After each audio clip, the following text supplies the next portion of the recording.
Mula-mula baca Fatihah sekali. Ingat dah, kau ibu pun, kena ingat tu. Kena itu habis. Siapa dia pun royak orang lain lagi. Baca Fatihah, waladdallin, satu kali. Alhamdulillah. Lepas tu, ayat kursi. Allahu la ilaha illa huwal hayyul qayyum.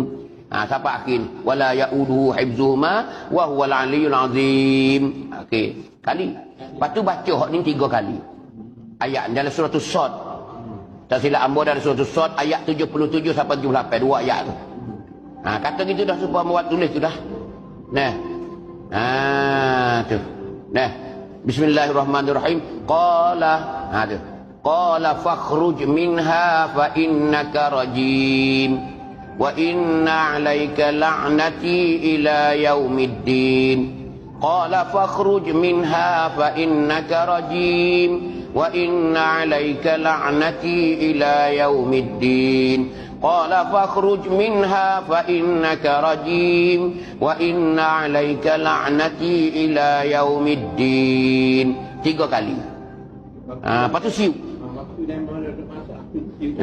Kita baca nak gebah dengan kain pun tak apa, siup gitu pun tak apa. Bahkan kadang-kadang tu nak kita baca tu tubik dah.